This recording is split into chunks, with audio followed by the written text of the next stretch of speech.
Connecticut's #1 local news. This is Channel 3 Eyewitness News. Good morning, everyone. Thanks so much for joining us. Today is Monday, September 26th.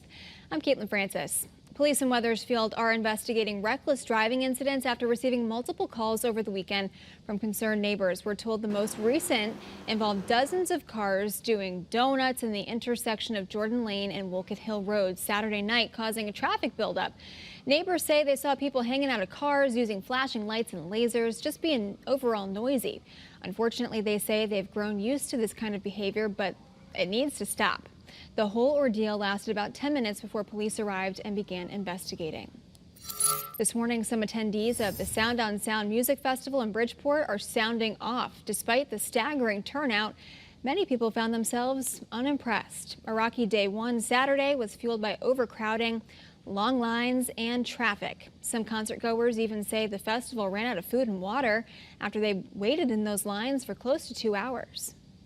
From the moment I got there until the moment I left, I had panic, anxiety. I couldn't walk through a field without stepping on people. I didn't see a single band play because all I did was wait in line. The inaugural festival brought in about $25 million in economic impact for Bridgeport and drew 30,000 people every day. Adjustments followed the shaky first day, but for some, not good enough. A spokesperson for the festival blamed problems on, quote, growing pains and said certain measures were taken, like making changes to the viewing area, expanding a no chair zone, increasing music volume, and adding more festival staff. Organizers are now asking you to reach out about your experience if you had problems. All right, we had some showers and thunderstorms roll through the state overnight. Nothing severe, but we did have lightning and thunder and some moderate to heavy downpours that led to about 1/4 of an inch to about 3/10 of an inch in parts of the state, particularly northeast and southeast Connecticut. But as you can see right now, our Doppler scans the state dry. 5 a.m. this morning, this was upgraded Ian to a Category 1 hurricane, and it is moving towards the western portions of Cuba. Let's show you the track here. You can see it turns into a monster storm, Category 4, and then a 3, and then it gets downgraded a bit as it moves into Florida at some point on Friday.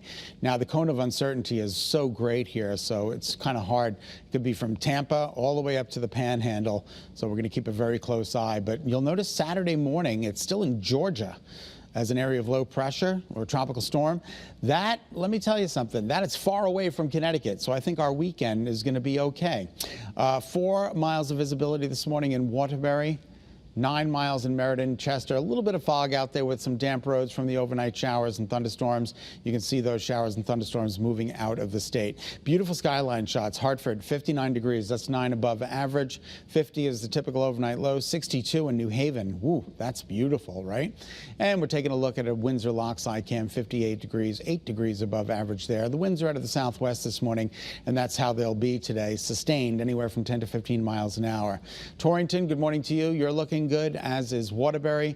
A little bit cooler there in Waterbury, but you can see traffic moving along nicely on 84.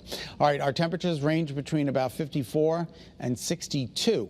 So a wide temperature differential this morning. 54 for Salisbury, 62 for New Haven and Groton. Dew points are in the upper 50s, so it's okay out there. Not too bad. And our temperature differential from yesterday, we're up anywhere from 4 to 15 degrees warmer than 24 hours ago, which is pretty remarkable.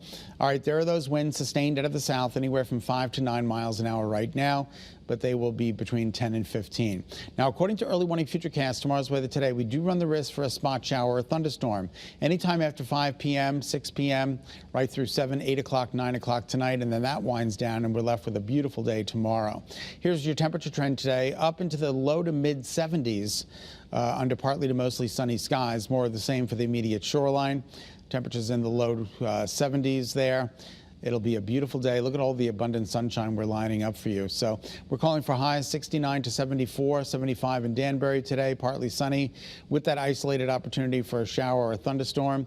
And then your 7-day forecast includes 70 tomorrow, 66 on Wednesday, Thursday 65. So it is going to be trending cooler and breezy. And look at those overnight lows. They are coming down.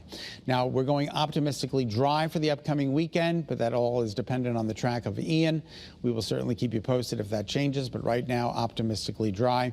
Here come your shoreline highs, fairly equivalent to where we're headed inland. Today and tomorrow, the warmest days of the next 7, so get out there and enjoy. That's a check of your early warning forecast. Meteorologist Scott Haney in the Early Warning Forecast Center at Channel 3. I'm going to send it back to Kate. All right, thanks, Scott.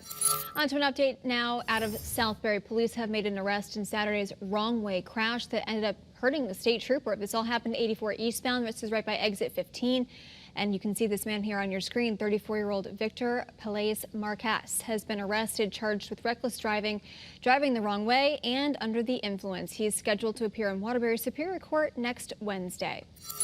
In Hartford, a fire on Park Street is under investigation this morning. Take a look. You can see pictures from the scene.